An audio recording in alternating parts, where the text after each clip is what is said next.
parler d'un sujet qui me tient vraiment à cœur. Et je le ferai en plusieurs étapes parce que j'ai beaucoup de choses à dire. Et entre-temps, les informations ont évolué, ont changé. Il y a eu des données supplémentaires. Et ça change, ça tend à changer. Mais dans ce mouvement, il y a beaucoup de choses qui se passent. Et les réactions sont différentes en fonction des vécus. Chaque personne a un vécu différent. Chaque personne a un rapport à son cheveu crépus différent. Donc, il y a des réactions des fois qui peuvent être violentes. Il y a des réactions qui peuvent être tout à fait pacifiques et tout. Puis il y a aussi le temps d'adaptation, d'évolution par rapport à son cheveu. Alors en fait, je commence en vous présentant ce bouquin de cheveux crépus et longs à la portée de tous.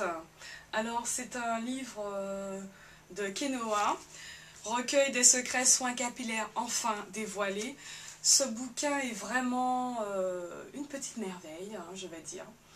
Pourquoi je vous présente aujourd'hui ce livre? Parce qu'en fait, pour un bon retour au naturel, il faut vraiment se nourrir de lectures, même de vidéos, de films, qui valorisent le type afro. Il faut vraiment comprendre le processus et tout ce qui va ou pas. Et certes, on peut aussi aller sur les sites, les échanges faits dans les forums, les blogs, ainsi que sur YouTube, pour échanger avec les nappies, les filles et tout, parce que nous savons toutes que chacune et chacun, on a des types de cheveux crépus différents, et que c'est bien de faire partager ces expériences. Alors, je vais commencer par faire une lecture vraiment rapide, résumée de ce livre. Alors, ce bouquin se présente par un sommaire. Alors, quelle différence entre les types de cheveux?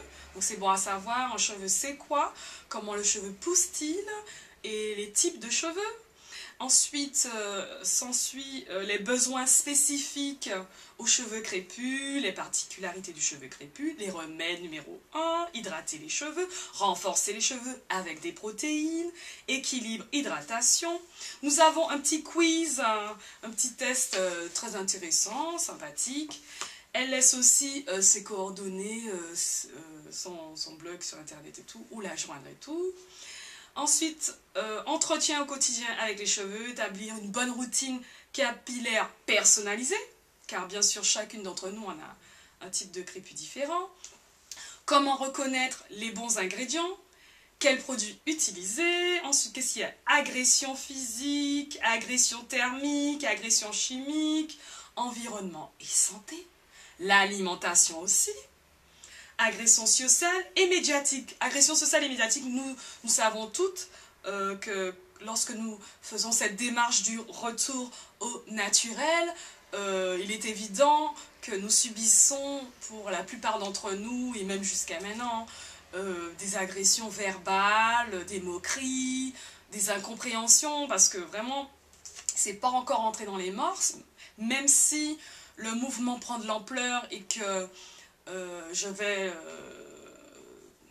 donner mon avis par la suite dans cette vidéo, même si aussi il y a aussi des attitudes extrêmes dans ce mouvement, il y a quand même dans les deux côtés des paroles, voilà, donc que ce soit de l'autre côté ou pas, que ce soit des non-nappies ou pas, il y a aussi des attitudes quand même assez un peu gênantes.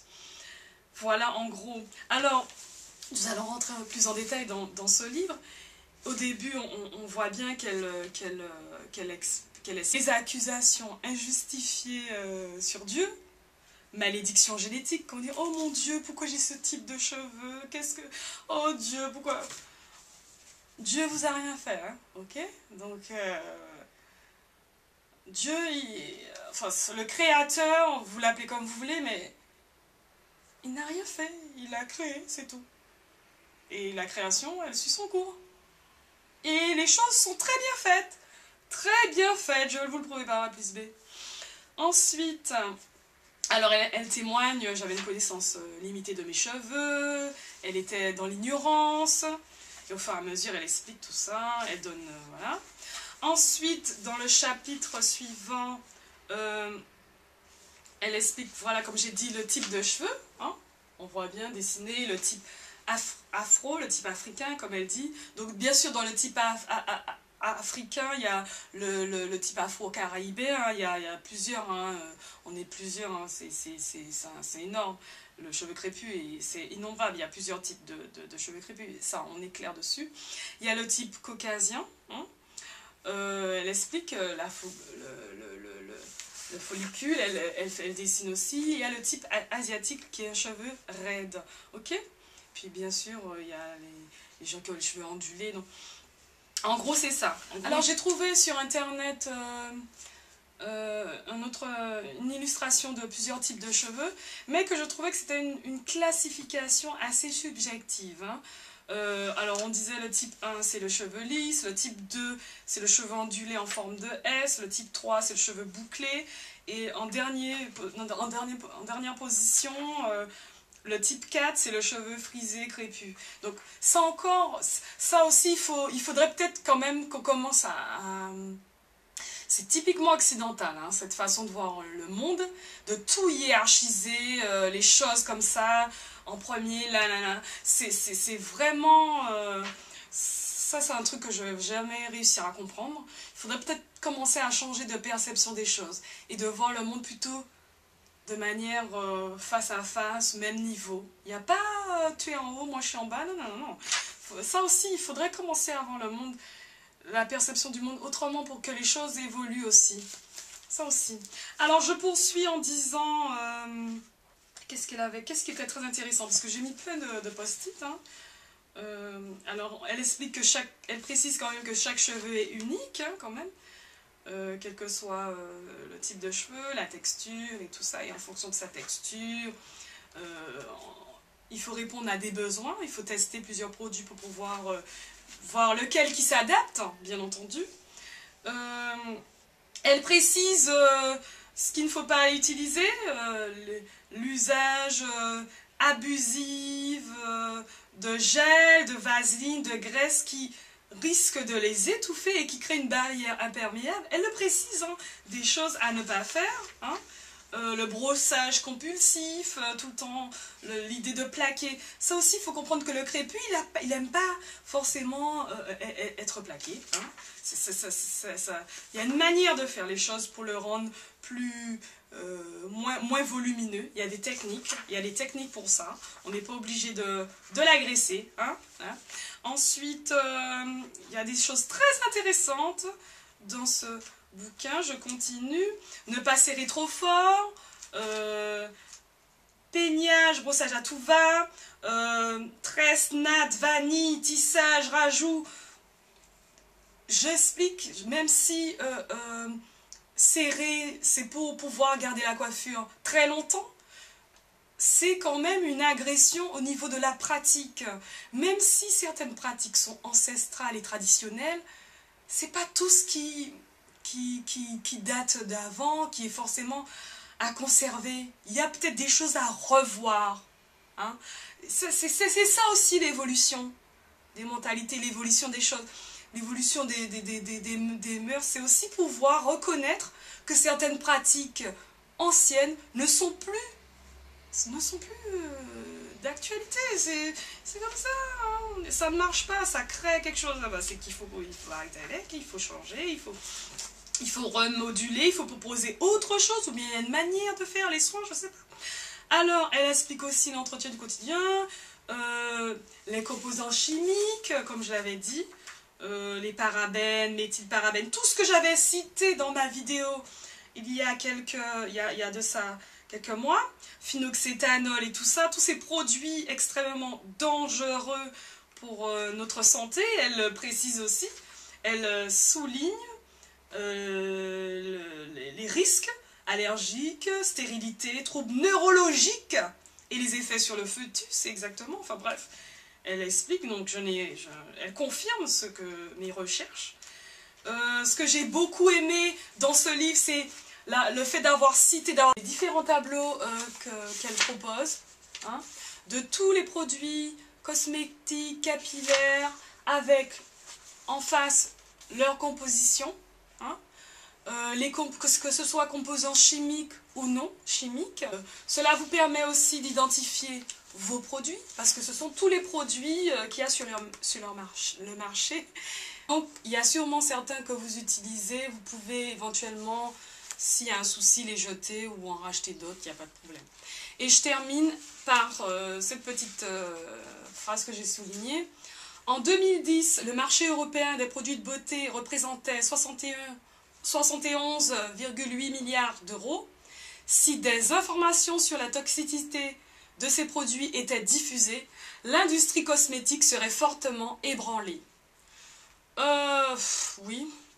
De toute façon, si on boycottait cette industrie cosmétique, ce qui a été le cas il y a de ça quelques mois, au début de cette effervescence du mouvement Napi notamment, quand il y a eu de nombreuses femmes au retour naturel, l'industrie a connu une petite chute. On l'avait précisé, elle avait connu une petite chute à ce niveau-là. Mais sinon, quand je vois le chiffre d'affaires, avec cette somme d'argent, je pense qu'on peut faire plein de choses. Je veux dire, pour nous, pour le type afro, 71,8 milliards d'euros, on peut faire de la publicité qui valorise notre beauté.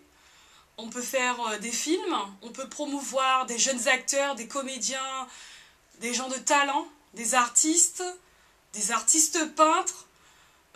Avec cet argent, on peut faire plein de choses. On peut ouvrir des centres de beauté, des magasins qui va dans le sens, du type afro, au naturel, et surtout en bonne santé. On peut faire énormément de choses. Nous sommes des êtres intelligents, on peut faire des choses, on peut créer. Voilà. Donc, je vous conseille vivement de l'acheter, il est vraiment intéressant. Je voulais rajouter une chose, c'est que l'industrie cosmétique, ils sont très malins. Ce sont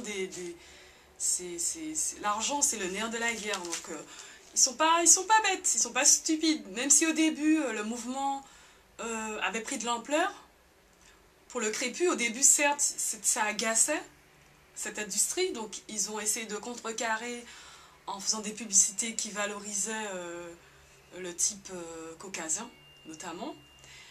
Et après, ils ont dit, mais non, on est en train de perdre une clientèle, c'est pas par la méchanceté qu'on y arrivera, donc, allez, on y va, on va sur le marché.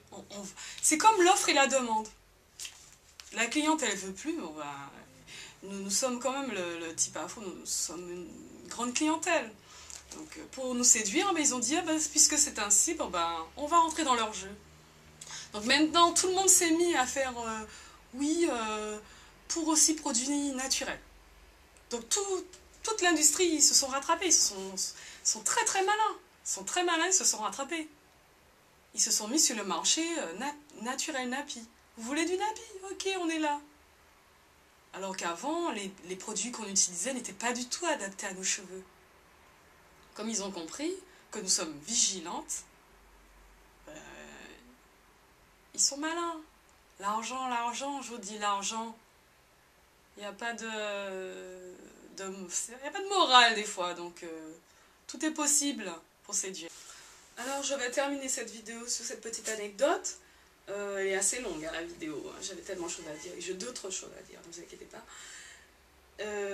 Donc comme on échange sur internet nos expériences entre Napi, retour à naturel et tout ça, je suis tombée sur un post communiqué d'une jeune femme qui faisait partager sa petite mésaventure avec son conjoint.